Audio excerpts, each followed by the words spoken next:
Star Wars geek girls. They're geek girls that like Star Wars. And sometimes cry. Hi, this is Zoe from Star Wars Geek Girl, and I have a special guest today, Sal from the Rogue Rebels and his dog. If I squeeze him, he'll talk, but it didn't work. He has only been abused. Hey, I am here with my dog. Yeah. Hi. It is a small loth wolf. It's just a really tiny baby loth wolf. Teeny tiny. I saw a dog that looked like yours today when I went out to get lunch. Like someone was walking it, and it was this girl, and she was standing in like front of a food truck, like ordering, and the dog just kept trying to run away, but it had the harness on. And so it would like run like 2 feet and then just like get pulled back and then just try again. It just kept going and it just wasn't working. That's like a stunt dog. That's stunt work right there. You put on the harness and you get yanked back. Like when Jackie Chan kicks you with a baby powder shoe. Pow! Yeah. That takes me back. So today we're going to be talking about Victory's Price. It's by Alexander Freed, and it's the end of the Alphabet Squadron trilogy. Yes, it is. It is. So yeah, what are your thoughts? Like spoiler free, what did you think of it? I like the trilogy a lot, and I guess like when I first came into the trilogy, like I'm also a little like old school. The X-Wing books from the Star Wars Legends were some of my favorite books growing up. So, you know, the energy of like, oh, it's a pilot and it's a crew and there are all these new characters and they're like flyboys and whatever. Like that was kind of like, okay, well, maybe this is the canon version of like piloting shenanigans, squadron stuff. And like it is because it's about pilots, but it is not like those books because those books had a very like, it had a much lighter tone, I guess. Like this story is about these characters in this squadron, and it's about their squadron too, but it's also like really deeply about the characters and how they're dealing with being a part of this war and stuff, as opposed to the other books who was like the guys playing pranks on each other and like Lieutenant Ketch, the Ewok pilot, and things pilot? like that. Oh, have I not told you about the legend of Lieutenant Ketch? Okay, let me tell you. Spoilers for a 25-year-old book.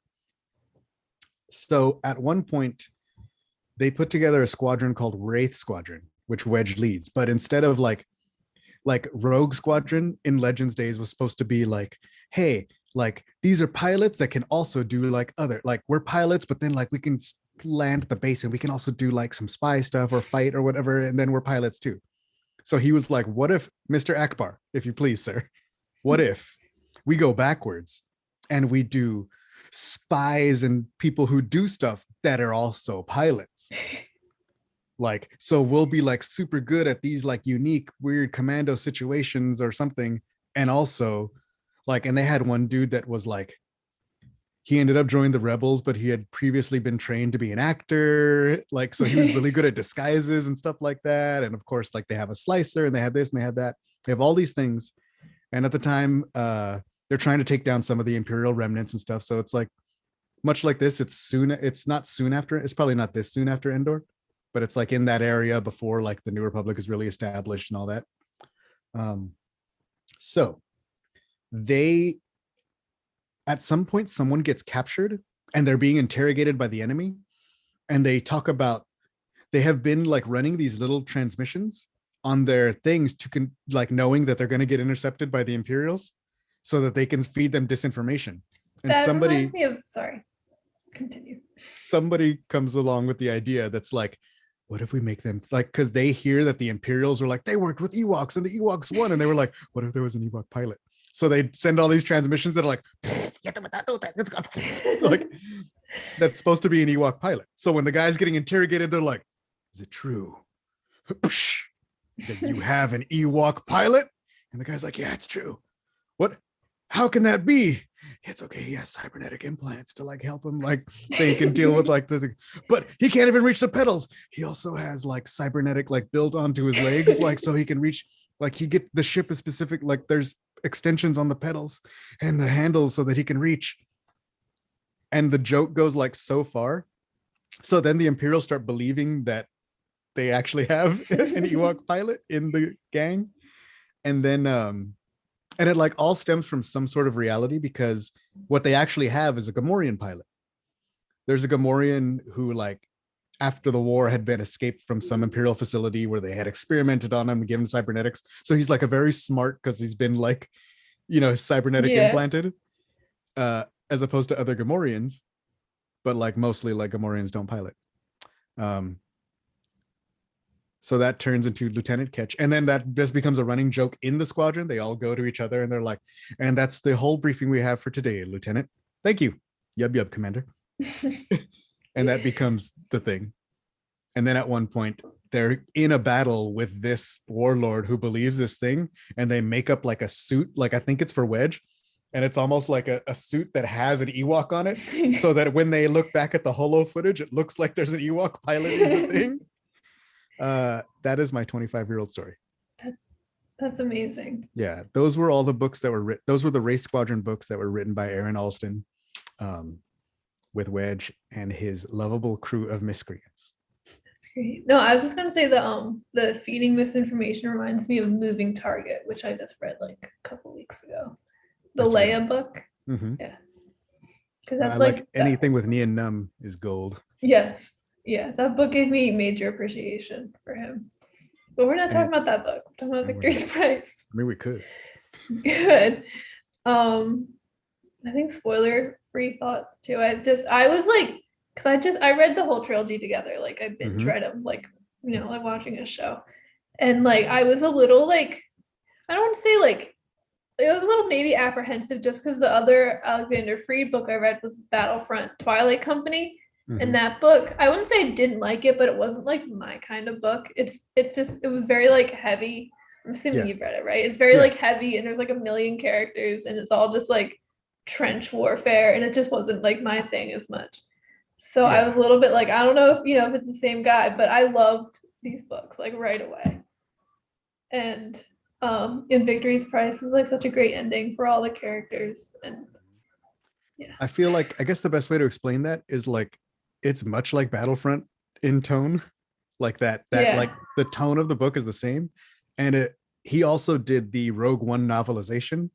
So if that gives you any clue of the tone of this book, like if you like, that's what it is. So if you're into that, go for it. And I guess for me, like, you'll know, like all the books really follow a same, I don't want to say like they're not formulaic in any way, but they have a very similar tone and they take these characters.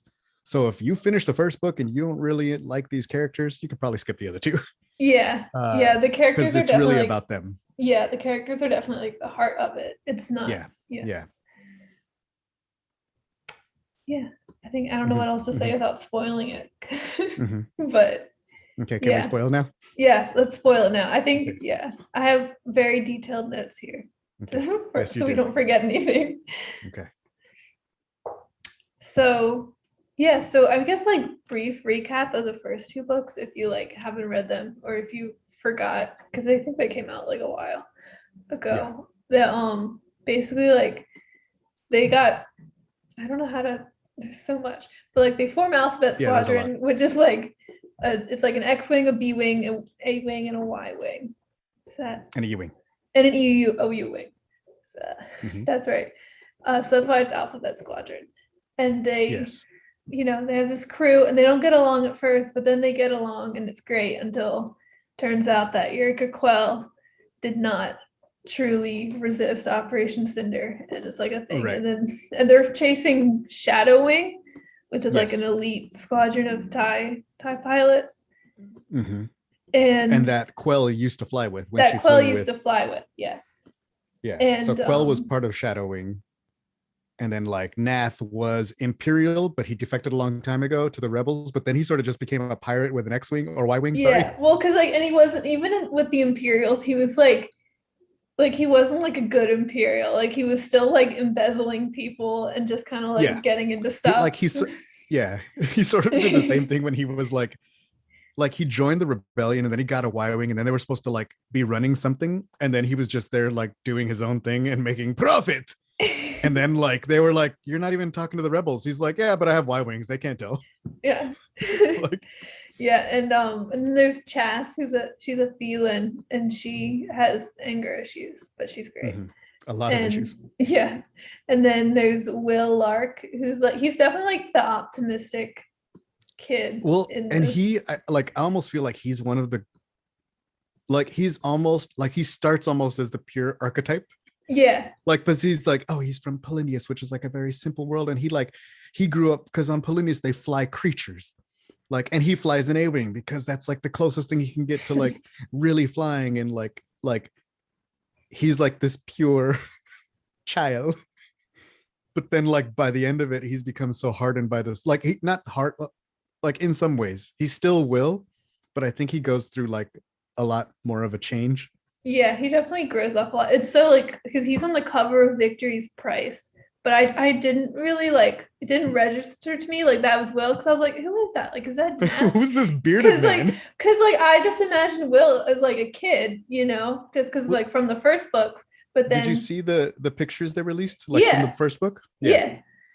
And so I imagine him more as like a kid because that's just like how he's described in the early books. But then it's like, no, he's like all grizzled-ish now. It's been hard 11 months. Yes. And then there's Kairos, who's like, she's very mysterious. She's like this big like alien lady and she flies a U-wing. Yeah. And she like rips people's heads off or whatever. And like has a crossbow, like it's like a big crossbow. And she's fun. Is that everyone? I think that's everyone. Let's see, we got Erica, Will, Chas, Nath, Kairos. And Kairos. That's everyone. Yeah. The other thing that throws me off about this is that like, especially in the first book, it's like, oh, the other squadrons are making fun of you, Alphabet Squadron, because you guys have all these different ships. But then I play Squadrons and Vanguard is like, for this mission, you're gonna fly a Y-wing. And I'm like, oh, well, I guess you guys like took notes. You guys were like, oh, you guys are awesome. Actually, we should try this. Can you fly an A-wing today? Sure. No, yeah, Vanguard Squadron from Squadrons does get mentioned through these books quite a bit, but you don't really see them as much. I guess because like they have a mystery person that is the player of the game, so they can't really be like, oh, there's Vanguard. They got there's like Grace and like or and then just like they just like scribble out like they are like, oh, blah blah blah, and then just like I don't know who that is, just some random. Here they person. came, their captain and their friend and their other friend and the fifth member. What do they look like? It doesn't matter. Yeah, it was a pilot. A pilot. That let's go pilot. Just like the game. Depending on how much you've played the online, may or may not even be wearing a pilot uniform. So yeah, and then at the end, so like their whole thing is like learning to get along, and the Shadow Wing is like evil, but like also trying to survive, and then like they get into a big fight in Shadowfall in the second book, and like it's like horrible, and like a bunch of people die and all that. Yeah, in the Troid system, they destroy this poor planet. Yeah, and like Hera's gone at the time. Like this is when the game takes place because Hera's like, oh, I'm gonna go do a mission with Vanguard. I'll be right back. What could go wrong? And then like we got a perfect plan, and then Shadow Wing gets there. But this is also like that's where like the 61st Mobile like Twilight Company is there too. Oh yeah. Because then they end up like hooking up with Twilight Company from the Battlefront book that Alexander Freed wrote. But yeah, it's like a huge like battle and like a land battle, and like Will and Nath are running around with like Twilight Company, and like Chas is like floating in space and like gets abducted by a cult. She crashes her B-wing and she's rescued by a cult. Or she doesn't crash it. She runs out of fuel and just ends up like floating. She chases. This is when they find out that Irika Quell is claims of leaving things is not as she left it. Yeah. And but she wasn't chasing Irika because Irika wasn't in that battle until she stole a freighter.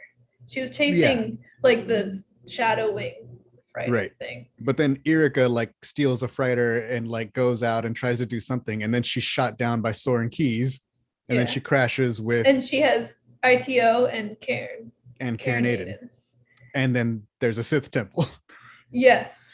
It's because like what? We're in a Star Wars. This is a Sith temple. Where is it? It's on this planetoid. Is it crazy? Well, it's by a black hole, so it's kind of crazy.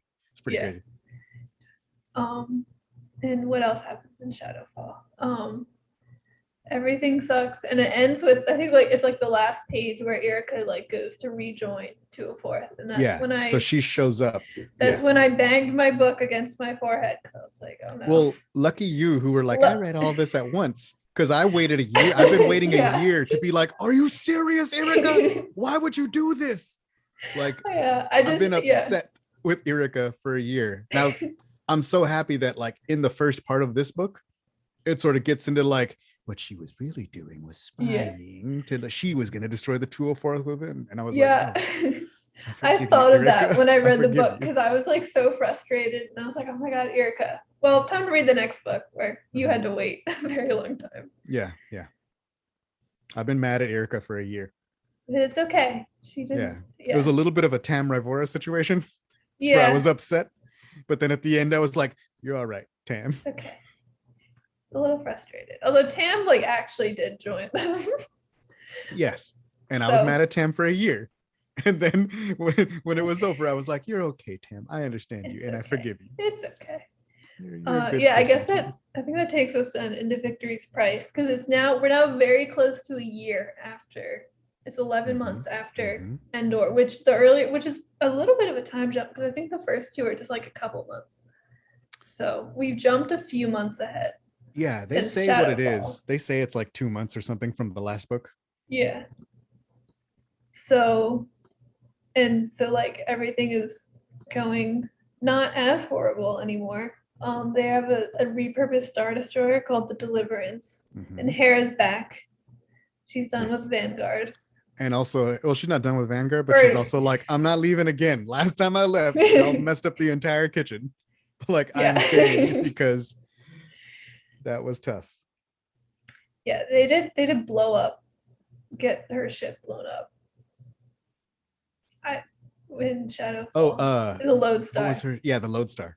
Yeah, I was like a little bit like because like the whole time Soren Keys is like, I bet Hera's dead. We finally killed General Sindul. I'm like, no, you didn't, loser. You will not. You will never. But they're like, what were we gonna say? I was just gonna say there's a lot in this book, like Hera's in these books, but she's like not really in these books, but she's kind of in these books, and each book she's more in than she was in the last book. I think she was more in Alphabet Squadron than Shadowfall. The first book she's barely in. I don't know. I feel like she's in it.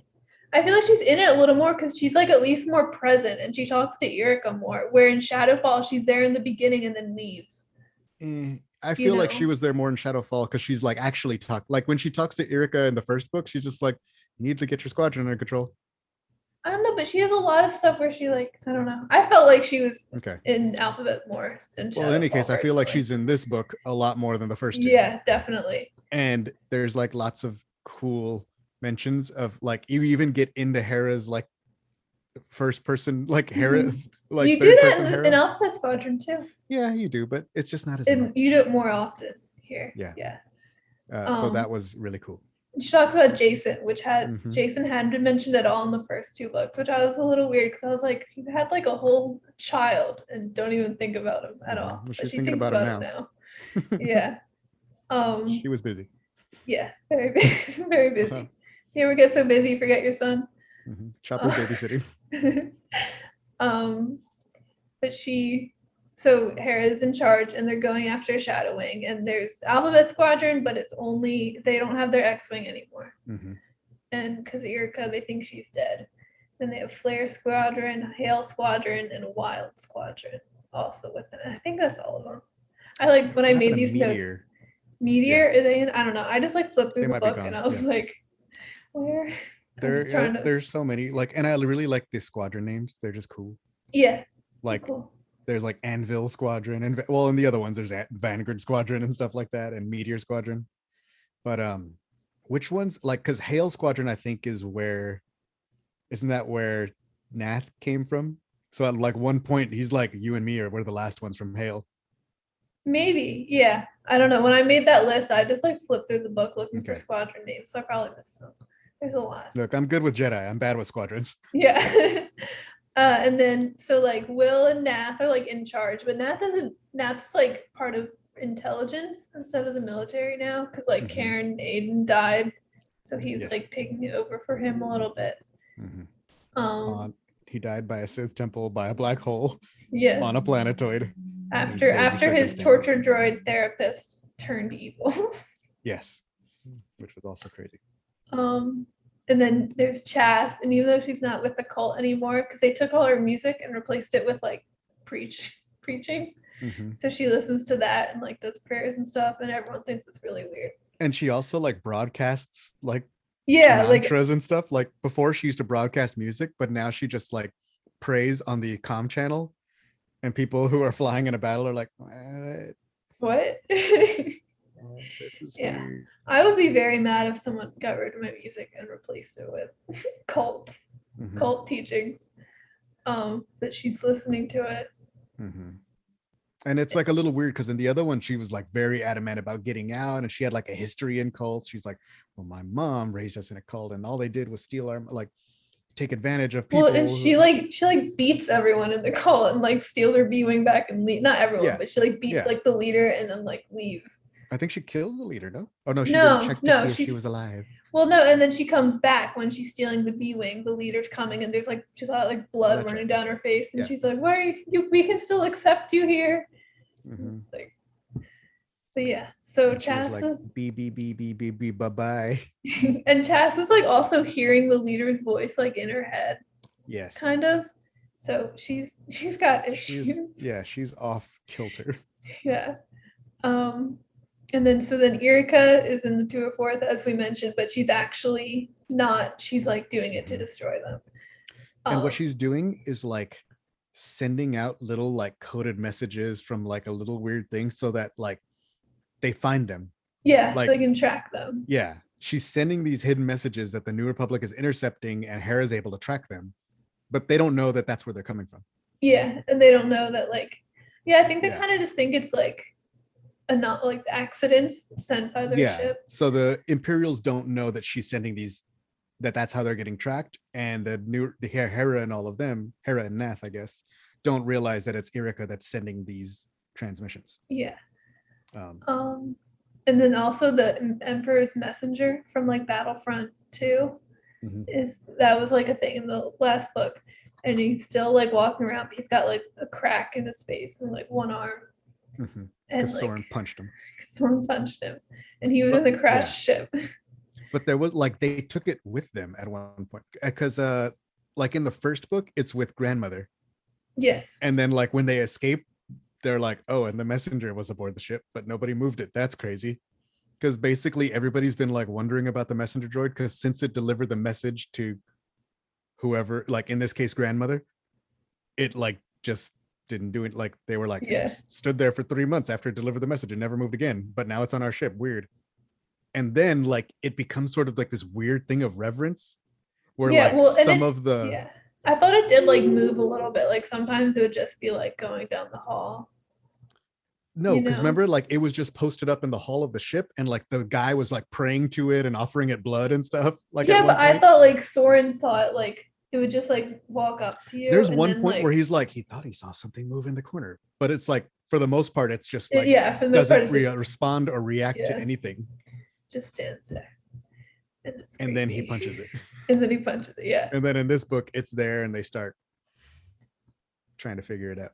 Yeah, well, because when Erika is like sending one of her little messages, it just like comes up to her, and she doesn't realize it's a messenger. She thinks it's someone trying to catch her, and she like turns around and like shoots it. And then it's like, then she realizes, she's like, oh no, it's dead. So she takes it to Soren, and she's like, I found it like this. And he's like, okay.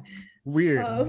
Where? I don't know. So then they start like dissecting it to like figure out how it selected people and like how it knew what to do. Yeah, it's crazy. Yeah. So then the Deliverance catches up with them. Their ship is called the Yadis, I think. Mhm. And it catches up with them over this planet called Shadowa. And what the two Force is doing is trying to like continue Operation Cinder in a way, like they're not being told what to do anymore, but they're like, oh, we'll just like start burning places, as like punishment for not supporting the Emperor still. Right. Cool. Sounds cool. So they're just like destroying places. Mhm. And so they're over Shadowa, which is like a weird planet. It has I couldn't really comprehend it, but there's like particles that like shut down their stuff. Yeah, it's like there's some sort of like energy particles around the planet and in the surrounding space that like it kills their sensors and their shields don't recharge and stuff like that. So it's very like it messes with their tech. Yeah, and it also forces them to be on the same comm channel. Like it doesn't let them have their own different Right. comms. Yeah. Interesting. Yeah. So while they're like fighting, Erica is like one of the TIE pilots because they make her fly.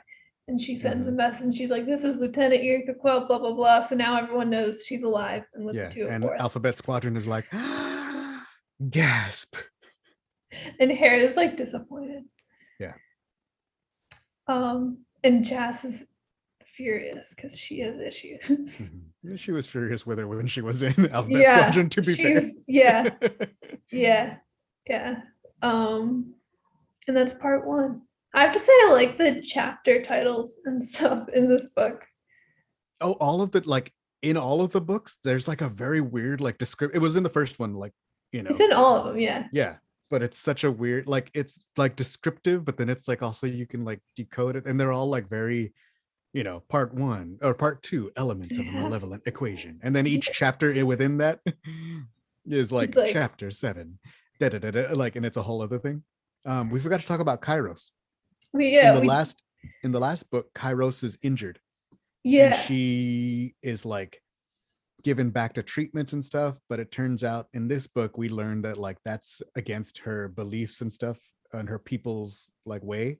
So like when they took her armor and like gave her a blood transfusion or whatever they did and gave her back to save her, like now she can't go back to her people because now she's like touched by other, like she's no longer pure and like can never go home. Well, and I think it was like the first time that happened was when Karen Aiden, because we learned in Shadowfall that he and Kairos and the torture droid were in like the Imperial camp, and she got injured. Yeah, and she got injured, and he did something to like I think like a blood transfusion or whatever to save her, and that was like the first time it made her like touched or whatever. And that's why she was like bonded to ITO and well, and then she wore her armor as like a cocoon to like so she could grow and I guess not be touched anymore, and then they like to finish healing. Finish healing. Yeah. And then they ruined it again because she got hurt again.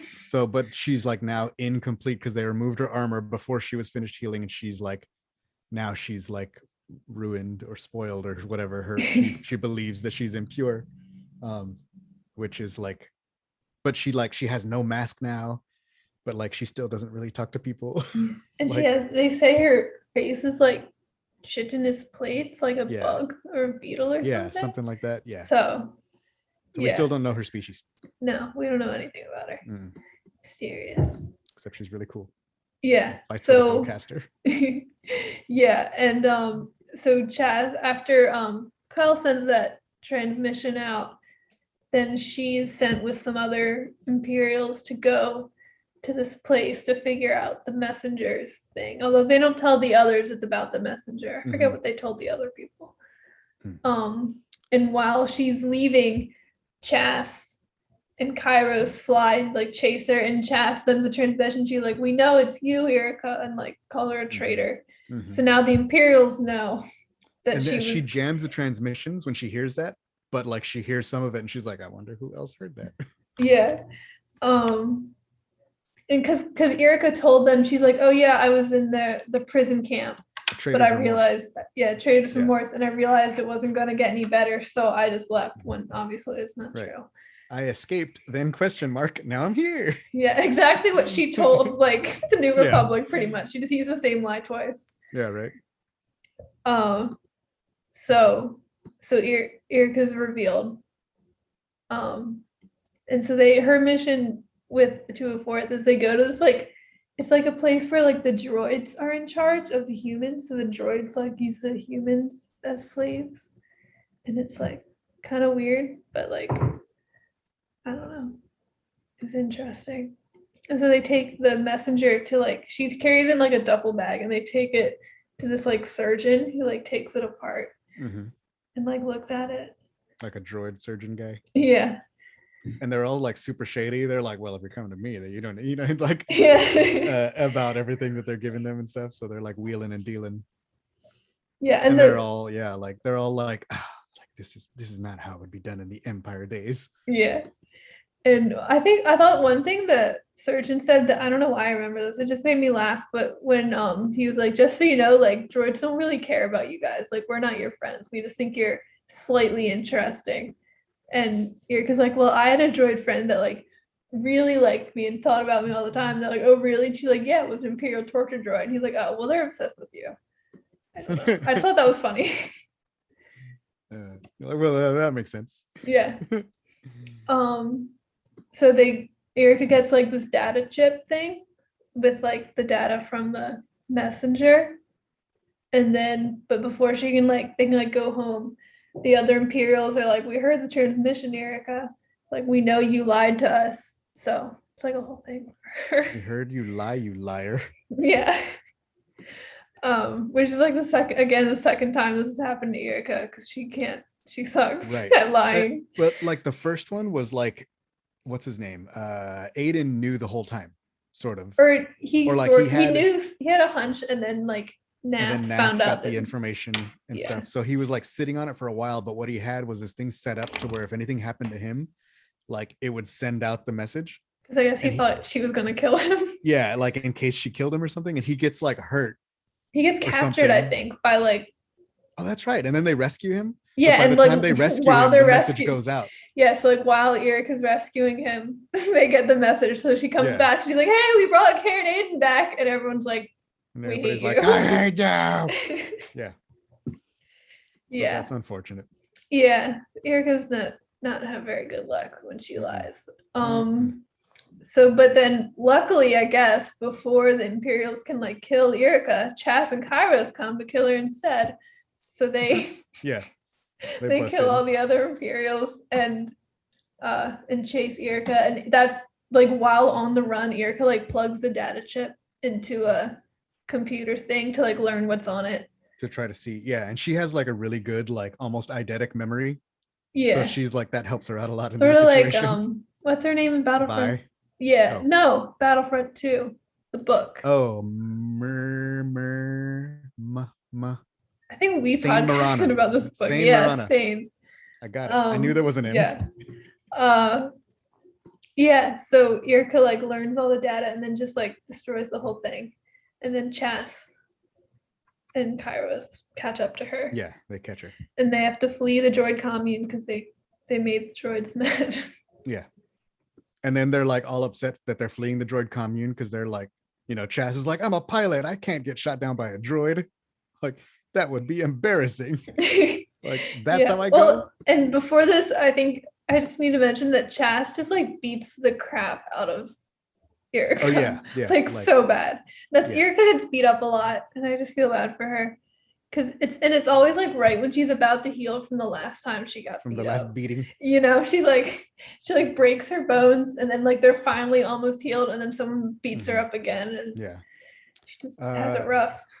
We also forgot that like the 204th that they're like running is like so since they're still not really like the Empire's like remnant is all of a mess, like that they're surviving based on like they're outfitting their ties with like whatever weaponry they can find. So like some of their ties have like docking hyperspace rings because like that's all they could find. So they outfitted it with like some Clone War stuff. Yeah, and they everything's like fixed with like scrap stuff and like their ties are almost uglies. Yeah. Yeah. So that's what's going on with Erica. Then we go back to Chattawa, and we have Will sets up like a communication like between the battle with what's her name? With the 204th pilots. And so like everyone's just like an open, yeah, and they're all just like singing and like playing games and just like talking. like he just starts podcasting basically. Yeah. Yeah. He just starts talking and he's like, look, I know like somebody, and at first he's just like, and everybody's like, what is he doing? And like nobody stops him and they let him do it. And then eventually like somebody chimes back from the 204th and they start talking about like, and they sort of get into a little bit of like, well, why do you do it? You know, my family was blah, blah, blah, blah, blah. You know, they killed us at whatever battle, you know, and like it gets into like an open thing until it turns into like, it just turns into a big group chat where they're communicating with each other, but then they still go up to battle against each other, you know, and that's when Will sort of calls out Keys. Yeah. Will calls out Keys for like a duel. And then while they're and Will's like, if you kill me, the person who loses their side has to leave or whatever, which they both know isn't like really gonna happen, but they do it anyway. So and while Will and Keys are like duking it out, Nath leads like a bombing run against on their ship, the carrier or whatever. Yeah, but they like lose a bunch of pilots because they don't have like their sensors or anything. So like the one pilot's like one of his bombs like goes off in the ship or something like that. That was a Last Jedi disaster. Yeah, like, and then like when they're bombed, when the Star Fortresses are blowing up because they're like, oh no, a piece of ship hit my bombing bomb. Oh no, I'm blown up. And then what? Like another one like crashes because they don't have like sensors and all that. Yeah. And like their duel is all sensorless too. So like his shields can't replenish because he's in his A-wing. And like they're aiming on sight. Like it's like a very like and it's like really cool actually. They can't tell like their ships are like overheating and like burning up and they can't really like tell. Yeah, they can't tell if they're they have to feel if they're overloading their systems or not and stuff like that as they're redistributing their power as we do in Star Wars Squadrons. Yes. And it was and that was cool, but Keys does win and Will crashes, but he's okay. Spoiler alert. I kind of knew when reading, I was like, he's got to be okay, because they'd make like a big deal about it. It's just like, oh, he crashes. I'm like, all right, so he's fine then. Well, it gets like, but they make it so like weird in a sketchy way. They're like, the ship exploded, but he saw the ejector, but it seemed like super late, so it seems like he might have been blown up during the eject. But he shot at the ejector seat anyway, like, but he couldn't tell if he hit it or not. But it seemed close enough that he could probably still destroy him with like close laser blasts. Like anyway, he had to get back to the ship because it was getting bombed. So it seemed like Will was going to be okay, but it also seemed like Will was going to be kind of messed up. Yeah, but he crashes on like whatever moon or something. Yeah, right. Like the moon that they were dueling over. Yeah, because they start their battle like near the planet, but then they just end up like way out, which is why Nath can do the bombing run without Keys like seeing him, I guess. Yeah. So they do that, and then we go back to like Kel, Chas, and Kairos, and when they were fleeing, because they left in the U-wing all together, and so like when they were leaving, I guess like their hyperdrive got messed up, because then like they can't chart whatever like the coordinates or whatever, so Kairos just does it like naturally. And they end up crashing on a planet, like a jungle planet. And that planet turns out to be like Kairos' home world. Where she knows her coordinates by heart, apparently. Yeah. So it's like her home. They don't say what it is, but it's her home planet. And she also can't talk to her people. Because at one point, like there's a point at night where they're like, oh, they heard stuff. And it looks like people were coming. And Kairos was like, don't tell them I'm here. Yeah. Like, they can't see me. Oh yeah, but that's in a part 2, which is what's that one called? Elements of a Level Equation. So we go to part 3, and it starts with Erica, who is now. Oh wait, no, I totally skipped that. Yeah, so we learn about Kairos, and then they find an old Imperial tower, and Kairos explained, she's like, oh yeah, when the Empire arrived here, like I went to speak with them for my people, and they just kidnapped me and did experiments on me. Which is how she ended up in the prison with Aiden. And that's where she tells a lot of the story that we told about like how she like her like what happened Yeah. to her and all that stuff.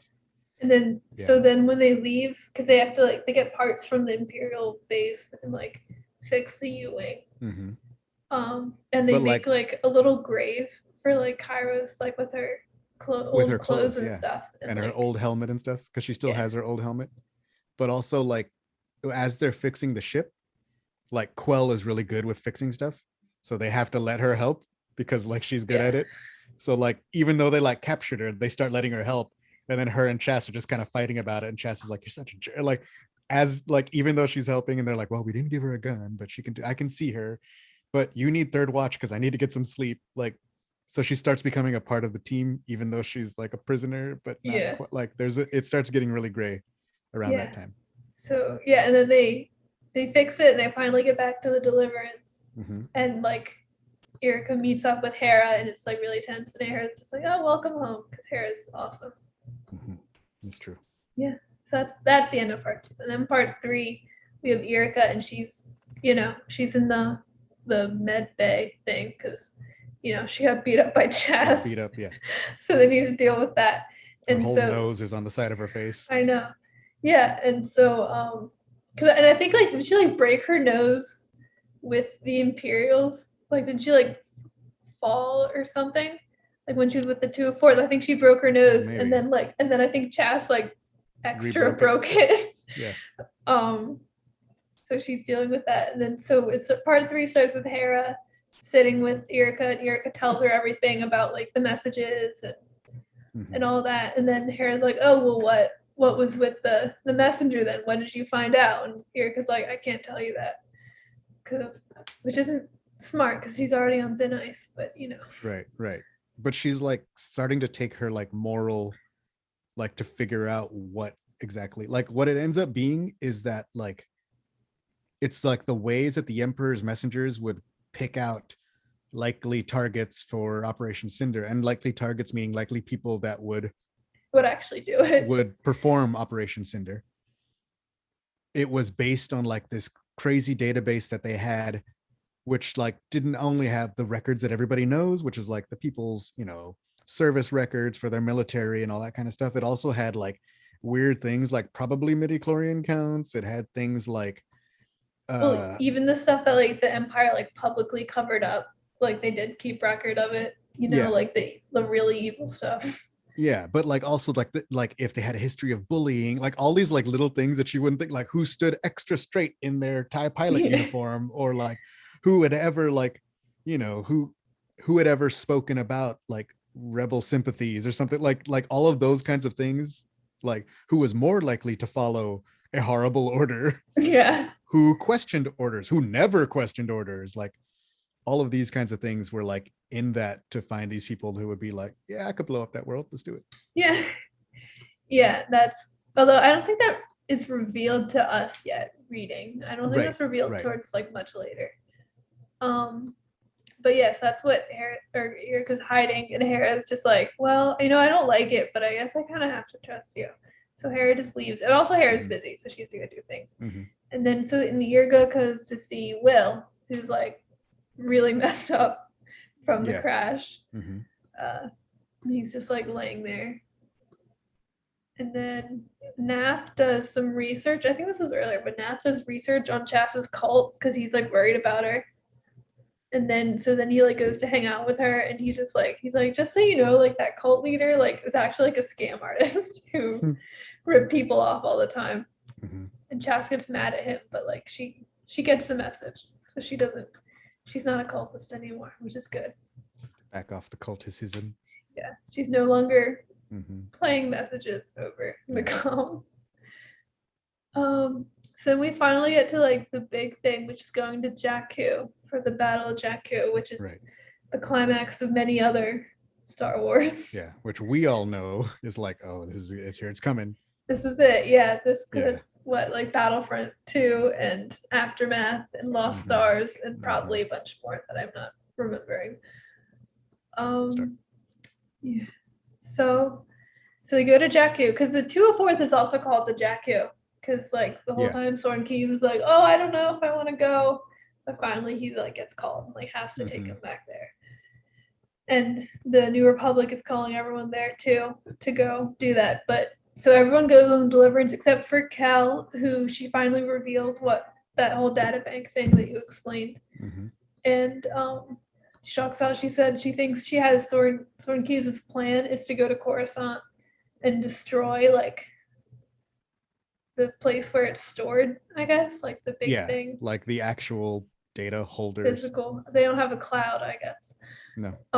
So Well, the clouds are broadcast from somewhere apparently. yeah.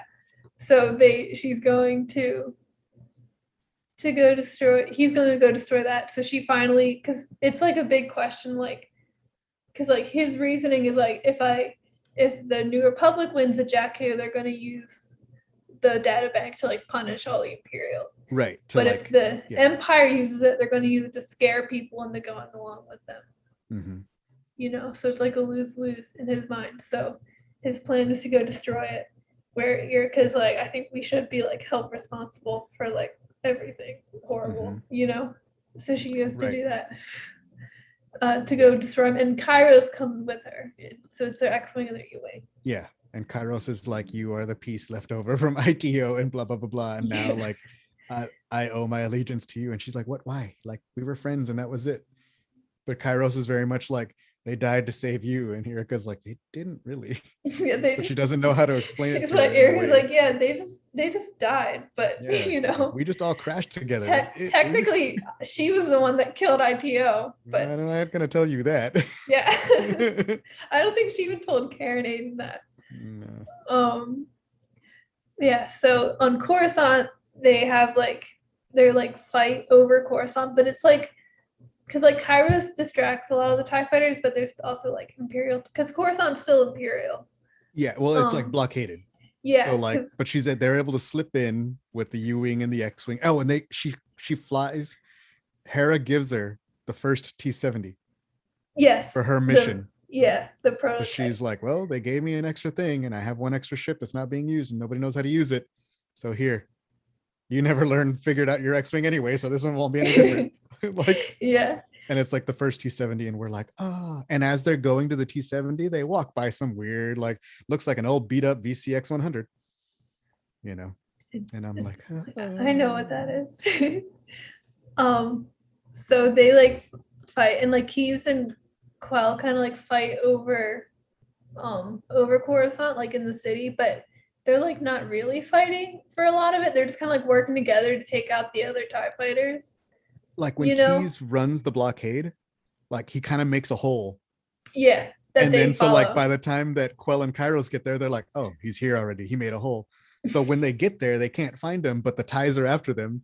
And then like he comes out and he's like, aha, and he starts shooting the TIEs. And for a little bit, they're like killing all the TIEs that are chasing them. They're like, eventually the Empire will send more, but we have this time to have our glorious conversation over Coruscant, which they do. And it's a little bit like they are trying to kill each other and they're trying to stop each other, but they're not. But they're also explaining the philosophies of what, like, he's like, we have to destroy this. So the New Republic will just be hunting us, like blah blah blah blah. Even the this and that, and she's like, well, no, but this is part of the thing, and we all are responsible for our actions and such and such. And the New Republic is more fair. Do you really think they're fair? Weren't you like tortured over at Trader's Remorse for so long? And she was like, kind of. Well, because like a big thing like through the book when Erica was still with Shadowing and like being undercover was like they would just like sit and talk about like all the philosophy stuff, you know, and like so now and like Erica always just kind of agreed with him because like she had to, but now she's like taking her stand against him. But she's even saying that like, because she's like, look, I've talked to the Shadowing people, like it weighs on me and I know it weighs on them. Like we have to, like, this is the only way we can answer for those things. Like that's part of it too. She's like, I have to answer for my crimes. Yeah, well, and I think a big thing that is when Keyes is like, oh, like, do you really trust the New Republic to be fair? And she's like, I don't know, but that's not my decision. You know, she's like, I lost the right to like, you know, do that, I guess. But they eventually, because what Keyes is doing is trying to shoot out the supports from under the data bank, and it's gonna like fall and like kill a bunch of people. So like it's like too big that he can't like just blow it up with proton bombs because it's like too massive. But if he destroys the supports, it'll fall 1,000 meters to the rest of Coruscant and explode the whole thing, and haha, he'll win. Except that it'll fall 1,000 meters on Coruscant and kill a bunch of people that live under it or whatever. So she's trying to stop it, and that's his plan. And da da da. Yeah, and eventually I think she like shoots out one of his wings and he like crashes onto the data bank. So she goes and he's still trying to like get his like pull the bombs out and try and blow it up, and he's all like injured and Yeah, stuff. but like, so Kairos is like almost like coming in for the save or something, and she like crashes her U-wing into like some of the ties that were chasing them or something. Yeah. Then like jumps out of it or something. Yeah, and like falls. Yeah. And then she's able to use that moment, like Kairos's U-wing's explosion. That's when she's able to take him out. Then he crashes, and then she's like, "Okay, let's go see all the crashed people." Yeah. And then she goes down. She goes down, and he's still like trying to blow it up, even though it's not going to work. And so eventually, Erica's like they talk a little more, and then he just dies. Mm-hmm. He's dead. Yeah. And but then it's like a lot of like when we explain it like this, it just sounds like, and then he crashed, and then they were like, that's not cool, no, it's like died. Really awesome in the book. But like the book is so like you're following these people, and you're like you understand their philosophy and their like mindset and determination for these things in such a like visceral way that it's really hard to put it into a podcast without it sounding funny. Yeah, you do have to read the book. He crashed, and then he was like, there on the platform. You do go into like Sauron, even though he's like antagonist kind of, you still like follow him and like his perspective like multiple times. You're able to see his point of view. Yeah. And like, I mean, we kind of glossed over like his whole journey, but like, you know, he was the 204th guy, and then he tried to leave the war. In the first book, he like changes his name and is living undercover at this place, and he's like a mechanic. I just know how to fix ships randomly. And at like he stays there for a while, and at some point people are like, maybe you're ex-Imperial because you know a lot about these ships. And he kind of brushes it off, but eventually New Republic intelligence comes to get him, and he ends up killing them. And then he's like, we can't escape. Like, no matter what, they're going to always be hunting us. So that's when he rejoined Shadowwing. And by the second book, he's leading Shadowwing again. And like his philosophy is he tried to leave the battle because he knew it wasn't going anywhere. He knew the Empire was bad and they weren't going to win, and that he needed to walk away. Then he tried to walk away, and like they didn't let him walk away, and he couldn't live the rest of his life looking over his shoulder. So he goes back to the war, still knowing that it's not a good thing and that he can't be like, they're never going to win. So then he comes to this decision to be like, hey, at least I won't have to look over my shoulder. Like I can save other people, other Imperials like us, without that data, you know. And it's like even if you don't agree with the decisions that he makes, it's really cool that this book looks at all of those people and lets you at least see and understand their points of view. Like even Erica at some points, like when she's at odds with the rest of Alphabet Squadron, you know, like you can see and understand where they're coming from and why they think that way, which is something this book really does well. Yeah, definitely. Yeah, and I think like Erica, like she kind of like through this book, like playing both sides, she like really like struggles, I think, with like what is the right thing to do. So I think like at the end here, when she like really like proclaims what she believes is right to Keyes, it's like a really big moment for her character because she never really did that before. She just kind of like kept like she's kind of like surviving on the sides. Yeah, and just like really, having like this like inner turmoil, like because like she said like, you know, like in the beginning she tried to like distance herself from all the other Shadowing. When she went back, she's like, it'll be easier for me to like betray them. Right. And then like she realizes, she's like, well, I'm not the only one that feels bad about Operation Cinder. They do too. So like, how am I really different from them? Where before it was easier for her to distance herself. I thought that was done really well. And even her like backstory, like going all the way back through the books, is she's like, we find out a few books ago that she joined the like academy to learn to fly so that she could eventually join the rebellion, and then just never got around to joining the rebellion, you know. And then eventually when everything ended and she got captured, she ended up joining the rebels only because the guy was like, look, you got to walk away from this is all bad, you know.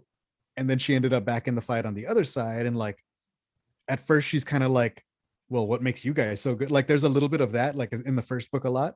And then by the second book, she like does start like fighting and trying to help and doing what she thinks is good. But then like they find out about her secrets, and then like she's attacked on that side. And then she goes back, like you said, to the 204th and is still trying to keep her distance. And it's like now only is she finally trying to see the things that she thinks need to be done for the future. I don't know. It like the stories of like these characters are so like they're complicated, but there's so much depth in each one of them. And then it's also like I think I don't want to say the simplest one, but Will is the only one in the first book that almost starts out like an archetype.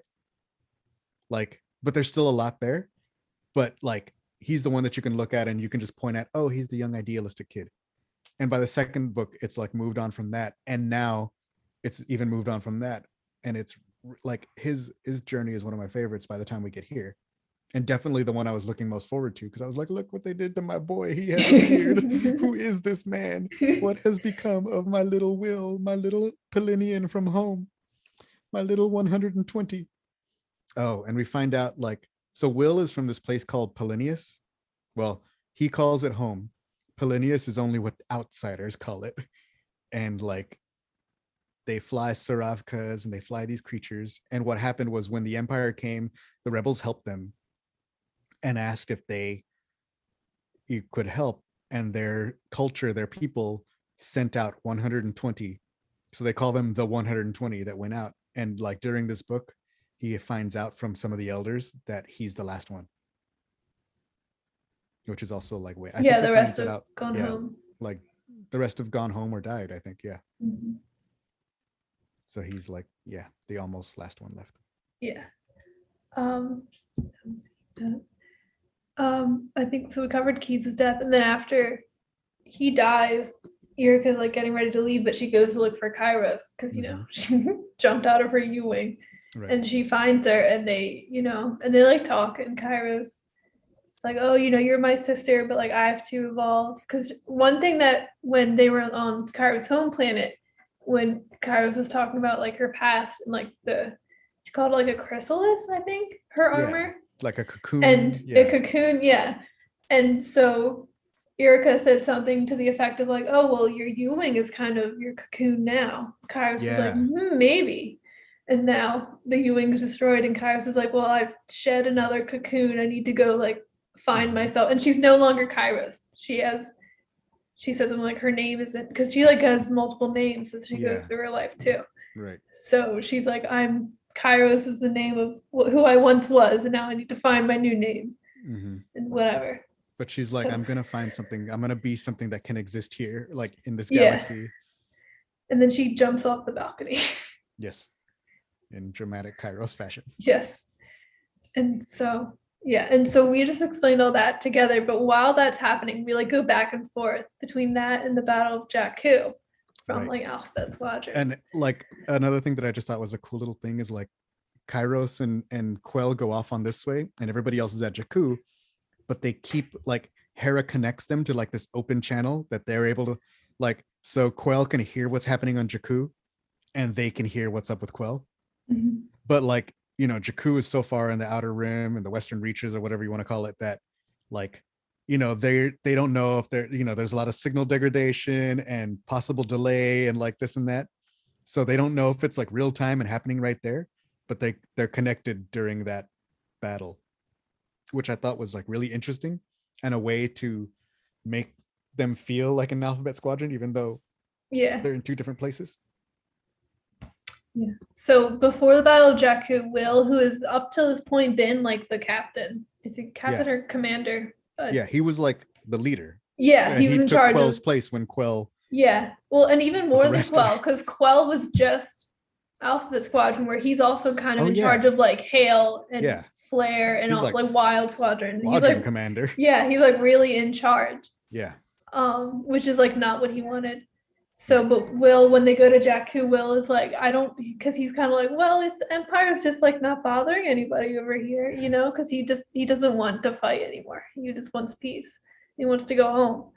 And so he's like, I'm going to support you guys and like, but I'm going to stay on the ship and fix things instead of like shooting people Yeah, down now. he won't get in the ship, and he's like, I'm gonna help here.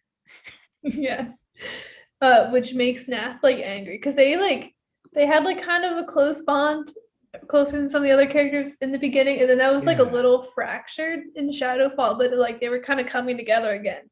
But then when Will pulls out of the fight, Nath is like mad at him because now Yeah, Nath has to be in charge. and they all blame his podcast. They're like, you and Yeah. your people and you're talking, and like now you did, like, we all let you do your stupid talking because we thought like whatever, but now you're not even gonna fight with us, dude. What the hell? Yeah, it was, so and because one of the reasons too that Nath doesn't want to lead is because we find out back in Alphabet Squadron that he led like a squadron with the rebels and he lost everyone to Shadowwing. And so he doesn't want to like be in that position again, but Yeah. he's kind of forced to. So they lead in the fight against Shadowwing, and what Shadowwing did is they took some of the like particle technology, whatever stuff from Shadowa to like scramble the transmissions and sensors and stuff again.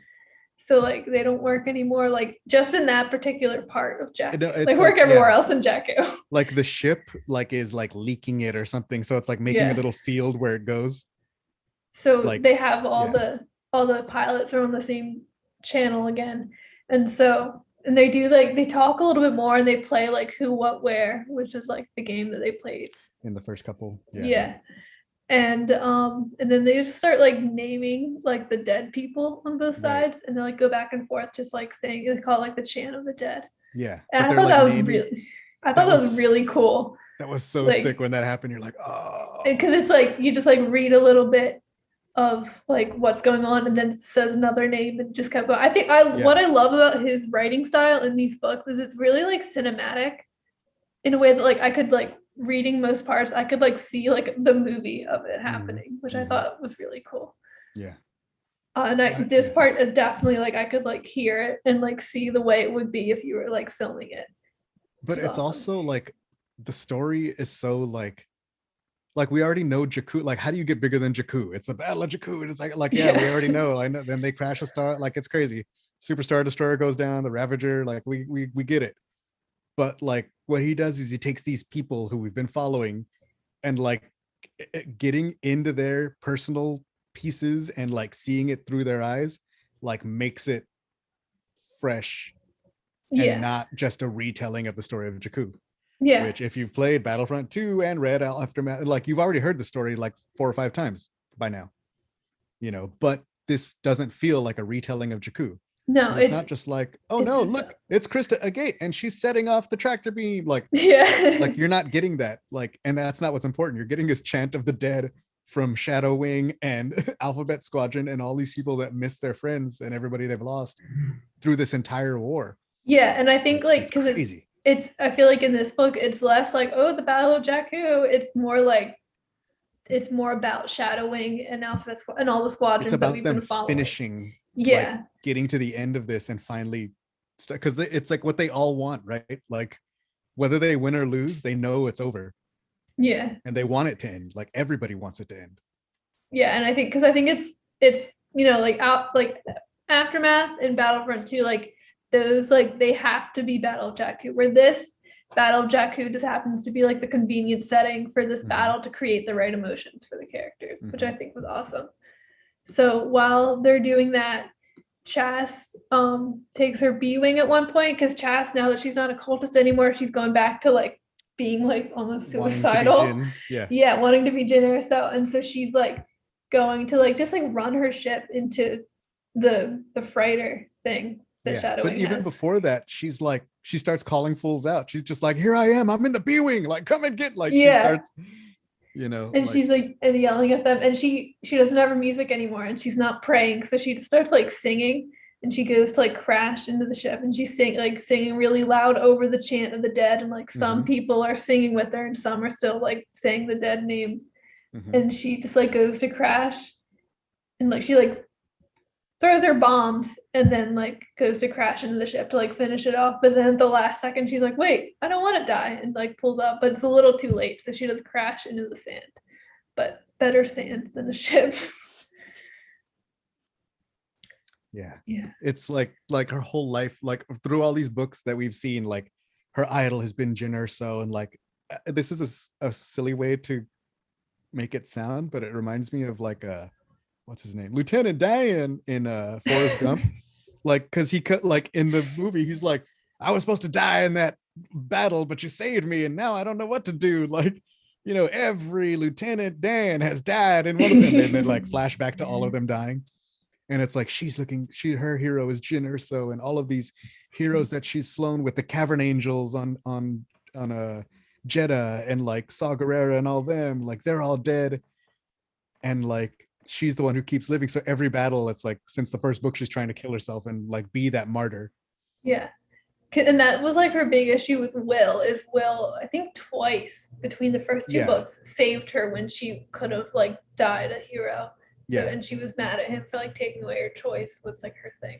She like almost dies, and he like ionizes her or something to like stop her like ship, so she like lives, but she's like really mad at him for that whole first book, because she's like, you took away my choice. And he's like, I can understand that. Yeah, he doesn't really fight her on that. He's like, no, you're right. Yeah, but she makes the choice to live, which was like a big moment for her character, but then she crashes into the sand. Right. And so while that's happening and Nath is struggling to like keep all that going, Will finally meets Blink, that was the first time he like opened comms with the enemy, was in the first book, at the beginning of the first book. He opens his comms and he's like, hey, I'm Will, you know, what's up, guys? And then there's a person named that they call Blink because of the way she flies. Yeah. Like just basically like we're gonna kill you. You're gonna die. Blah blah blah. Like very mean. Yeah. It's it's not Pandem Nye. The ghosts of the Ordell cluster. Yeah, the Ordell cluster. Yeah. And so ever since then, Will is always like trying to get back to Blink, and I think over Pandem Nye is when he talks to them again, and then over Truith, when they're first fighting there, Blink tries to send like a message, but gets cut off. And so finally Will meets her, and it's Pal Alcedia, who I think that's who Chas was trapped with in the cult. That was like the enemy TIE fighter that was also imprisoned by the cult. Yeah, but I do remember yes, I remember an enemy in the cult. I think that was Pal Alcedia is her name. Nice. And so it's the same person. And she had like joined the New Republic like undercover as like a mechanic, sort of like what Quell did. And so, but she's going to like bomb the Deliverance to like destroy it. And Will is like, no, you know, don't do that. And then they get into a fight, and she like beats him up really bad again. And bombs the ship anyway. Right. Yeah. So they're all trying to escape the ship, and Hera's trying to escape the ship. Yeah. Yeah, they all get on like the escape pods except for Hera. Hera stays on to be the last person until like everything's filled up with smoke, and she's like, all right, I should probably leave. And she goes to the bottom of the ship where they've stored the VCX 100 fighter. And she takes it out and goes through the ghost with the ghost. And it's really awesome. And I cried. Yeah. That was a cool, like, and that's when she was like, you know, she's like, this could be it. This was probably supposed to be it. This is a battle. But she's like, but there was no way she was going to like die. She had to get back. She had to watch Jason become the man that like, you know, like watch him grow up and stuff. And so she like gets on her VCX and gets out of there. And it's awesome. Yes. And then that's really the end of part 3 with all that. We get into part 4, which is more just like the epilogue kind of. It's like, it's a very long epilogue, but that's what it really is. So it's like after Battle of Jakku. And so Quell is, you know, ready to like go to prison. And it's like a big deal for what to do with her, because I guess she's like a famous case, and they need to set, I know I'm in a law class now, they need to set legal precedents. And so like Quell's like an example of like what they're going to be doing going forward. How it's going to go, yeah. Yeah. And so like it's like a big thing for like Mon Mothma to try and figure out what to do. And they decided to go pretty light on her because she went back to the New Republic and like helped them and did all that. And they're like, well, you know, what what would it say about us if we didn't let people try to like rehabilitate themselves? You know what I Yeah. mean? And Like it's like we a need to little we need to it's show like that there's hope. it's like a weird like kind of back and forth because they're like, well, she did do this, but she also did that. And then also like it's like Hera and Mon Mothma talking, and they're like, yeah, but I mean, like how many like we've had this and we've had worse and we've done this before. Like we've had Imperials that have come over and everything's been cool. And but it's also like Mon Mothma going like, yeah, but when we were a rebellion, we were working with what we had. Now that we're starting a government and an institution, we need to make sure we're building it right. Like we have to do it right. Like we can't make exceptions anymore. Like so you can see like what starts to become the difference Yeah. between the rebels and the New Republic. Yeah. And they do decide, I think she loses what she like I think she loses like voting rights and like weapons. It's Just almost like like boring stuff. Like but I mean, like it's in like real life terms, it's almost like she's a has a criminal record. yeah. Like she's not allowed to vote, like Essentially. things like that. She doesn't really go to prison. She gets a medal for some reason. She can't do military service and she can't hold government jobs. So it's a little bit like it's like a little real bit like life. if you're a Yeah. felon. Yeah. Yeah. Um, So that was like interesting, you know, and I thought it was, you know, for Star Wars, I thought that was like good, it was you interesting. know, And because it's like also I like what Mon Mothma said. She's like, we need to show Imperials that there's hope, and we're not just gonna Mhm. throw them in jail and forget about Yeah. them because they don't want to like divide the galaxy and start like another war. Right. You know what I We need mean? to start healing. Yeah, I thought that was really nice. I mean, I'm sure they're gonna like I'm sure some of the like really evil people, I guess, are probably not gonna get the same thing Erica did because Right, Erica right. did go back and help. Where like Mhm. I can't think of anyone right now, but like some people are probably not gonna get the same, you know, kindness. Exactly. But so Erica goes. This is a little out of order, but we do see Nath going to like he's like in like a bar or something, and he's like trying to Yeah. put together like a crew. For they don't really say Like exactly he's offering what. people work, like people Yeah. who can't find work, who like have lived this military or spy lifestyle. But he doesn't, yeah, you're right. He doesn't say what it is So that they're maybe that'll doing. be another book. Yeah. But so, and I think Will kind of goes up to him and he's like, "Hey, what are you doing, man? That's like none of your business. Leave me alone." Yeah. Because I think it was like the New Republic was like, "Oh, well, you know, your intelligence. We could use you now that the war is over. You know, you're even more important now." And he's like, Mhm. "No, I don't want to do that." Yeah. So he leaves and goes presumably back to a life of crime. And then Will does finally get to go home and enjoy home, and it's really sweet. And it's like a little bit weird because he's like he got so messed up that he's got like synth, like his face is kind of like he's It's like scarred and stuff. yeah, So like, you know, and on his home, like that's not a super common thing. yeah. And he talks about like the small differences because there's like he's like some of the flowers are like have like evolved or whatever to like be a new Mhm. breed, and like things are different. But some of like the elders want him because he knows both home and the galaxy better than like anyone else. They want him to like Right. become like a politician for them in the New Yeah. Republic. Basically they want to start like opening, they've decided that they're going to be a part of the New Republic, but they like have been so isolationist for so long that like nobody really knows what that means, so they choose him to be the senator or whatever Yeah. from Polonius because he loves home and he respects their ways, but also he's been a part of that, which he takes. And it's another one of those things because like much like being a leader, he's like, why me? I like flying. Yeah. You know, but he's like understands, and so he decides to like take it. Yeah, for the better of his people. And then Chas like through this book, I don't know if it was like as much described in the first two. She has like a nightmare of like just having like a boring life and not being able to find work and like just like living in an old apartment and like doing like petty crime. And that's like why that's one of the reasons she wants to be Jyn Erso, so she doesn't have to live to see peace and not because she feels like she's useless Like without have some, yeah, a not war. belong. Yeah, but she survived, and so she says it's not. I forget how she describes it, but she's like it's not quite like the nightmare, but like it's not exciting. And she does find Quell, and they start like a business, like a ship, something with like a shipyard or something like that. And they move in together and start a relationship, which was cool.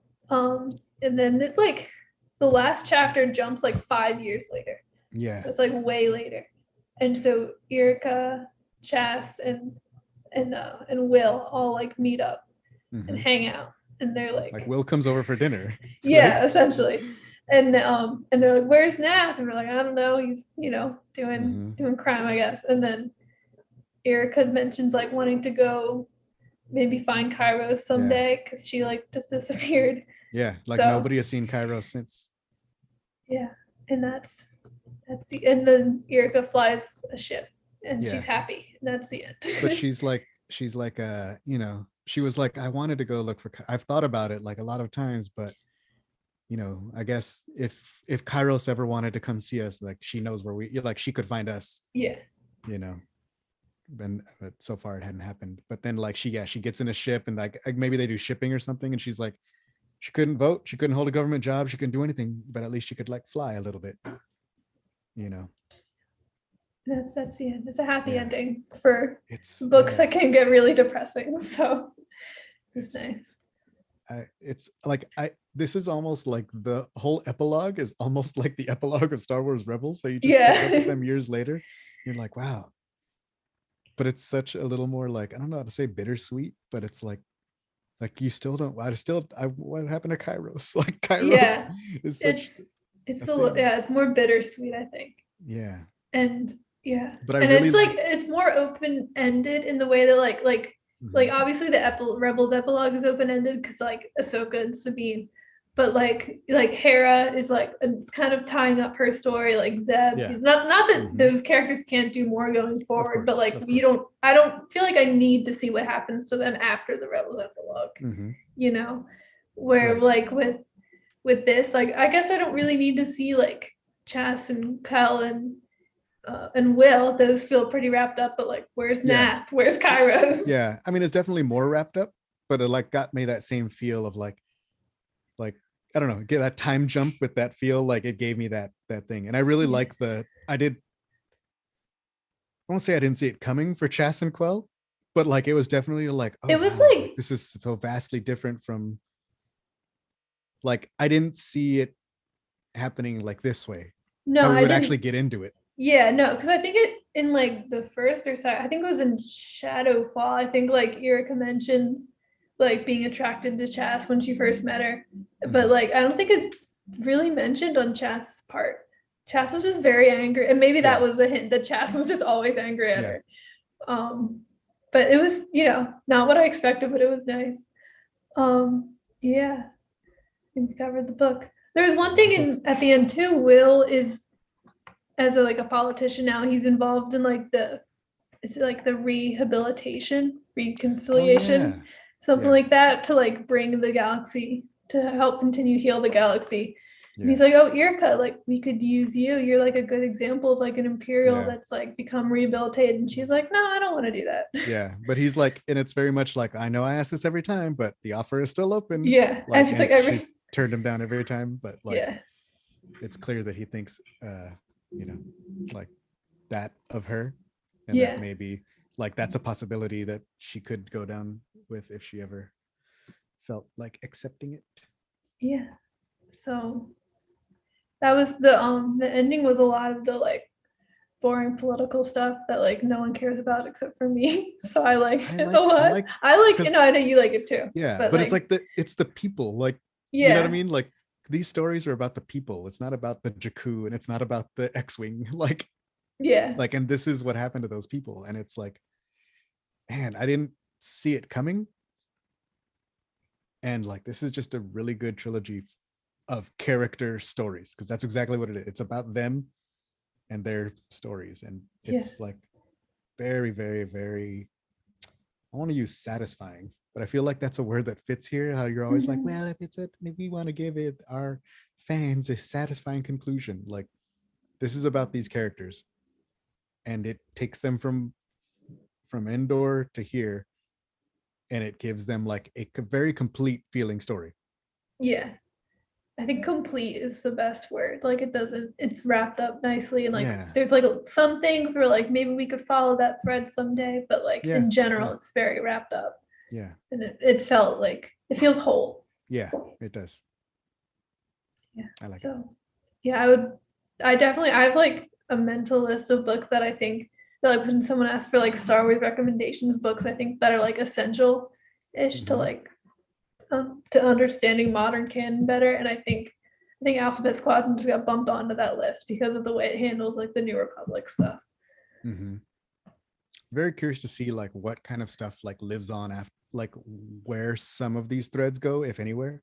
Because like it's not like we said, like everything is kind of wrapped up. Like you don't need to see anything in particular, but it's always good to see things connect and things like, I don't know. What if you were watching like a TV show of New Republic, Rangers of the New Republic, and like they were at a Senate meeting and there was a senator There's from Will. Polinius Yeah. or whatever, like even something small like that, like would be interesting. Or a Hondo series where Nath is involved because now Nath is like in that world. Oh, you think he's part of the super legitimate Onaka Transport Solutions? He might be. I think we're a little soon for Onaka, I think, for Transport Solutions. But I like just know that I don't think I've danced with Nath at the Black Spire yeah, Black OS Spire. Cantina Yeah. in Sims 4. But Yeah, that would be but cool. Or maybe I did think and I didn't something. know it. Yeah, maybe he's changed his whole look. Mhm. Yeah. His And little Kairos ponytail. could be anywhere. Mhm. And anything. Yeah. That's really cool.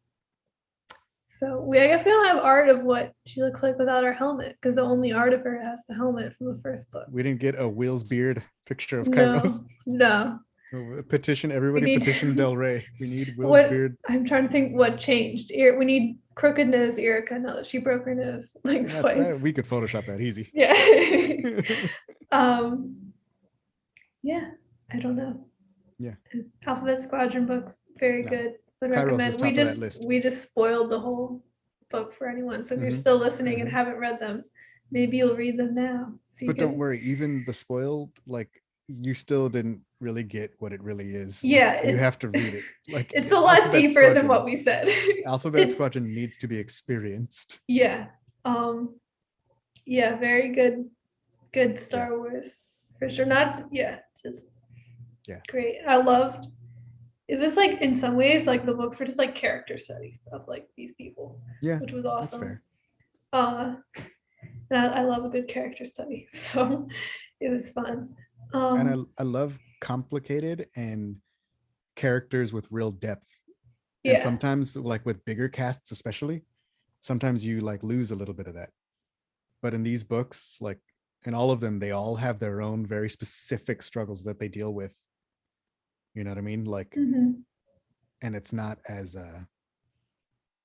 it's definitely like there are things that I never saw coming, like, or like that like the story, the Wikipedia entry is like Chas got rescued by a cult.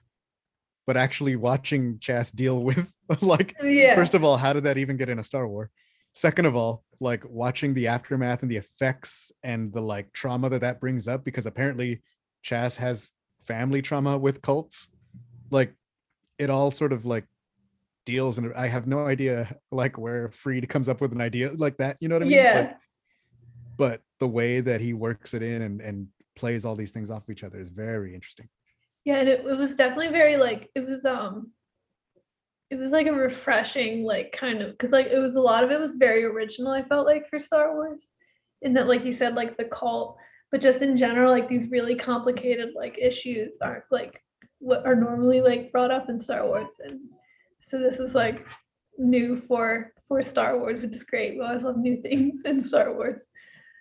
And Hera's amazing. And I think what I really liked about Hera in these books was it's really like a continuation of her arc in season 4 of Rebels, because I feel like a lot of Hera, especially in the latter half of that season, is about realizing her like learning to prioritize herself and her family and not just like totally throwing herself into the rebellion. And I think especially this book, a lot of it goes into Hera. She's like, she just wants to, at this point, instead of like, she just wants to like go home, and she's thinking about her family, about Jason and Cham and the Ghost Crew. And I think learning that, just like realizing that she needs to prioritize like love, Right. And I thought that was really awesome. I Because it felt very, I feel like the way he wrote Hera to me felt seamless from the end of Rebels. it's always like hard to find those like connections, because in the first couple of books I just felt like, oh, General Hera, like it's General Hera, and it feels like Hera and it is Hera, but it's also like it didn't feel like super connected to anything really. But like here, when you get a lot more into the Hera stuff and Hera's a bit more of a part of the book, like that was really well done, like you said. But also like all the stuff that we've seen of Hera and her like being a general, and she's in Squadron, she's in this, she's in that, like what this book says to me is that all that stuff, like the epilogue of Rebels, I think takes place after this book. Oh yeah, for sure. I think it You know has what to I take mean? place after. I think like battle to me, my version of the timeline in my head is like Battle of Jakku. Hera kind of like retires and like goes to Yeah, raise Jason. And because we didn't. I Yeah, think epilogue. So I think the epilogue of Rebels.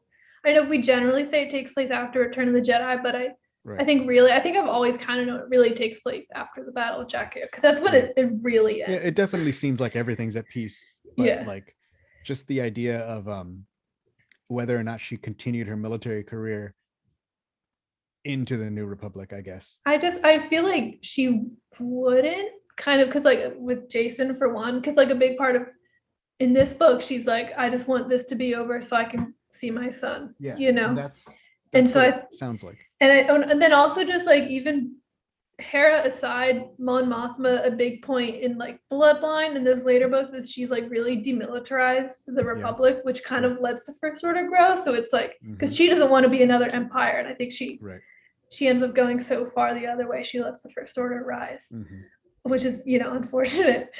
But so I think with that demilitarization, I think it just kind of leaves Hera without a place in the Republic, which I think also would lead to her going back to Jason. Just because I can't really picture Hera as like being a politician as much, because Yeah. like even as a general, she's like she just wants she like a little bit Yeah. she's a little bit Yeah. antsy and she's like I just want to wish I was like back with my old crew flying Yeah. around.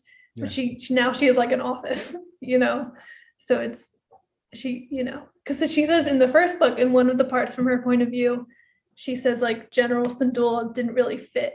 She never felt Mhm. like it fit her right. Mhm. So like I just think Yeah. she has a happy retirement and no Skywalkers or anyone goes near her ever. Let's hope. But I still want to see it. I can't wait. I mean, I don't know. Like I wonder what, like, okay, if there's no military to go to and there's no this, like what is her, She could like, I always saw her like teaching flying because we know she yeah, taught I thought, Ezra. So I thought maybe she'd be like a flight instructor. well, she you was an know? instructor for cadets over in some of like during the A New Hope kind of stuff, because Mhm. we have some comics that she's in. But yeah, I'm very curious to see like like, because that was the other thing, like, okay, well, maybe she retired from military service, but she's like at an academy somewhere or something like that. Yeah. Like maybe like you split the difference and she gets a future of both because she's a good teacher, obviously.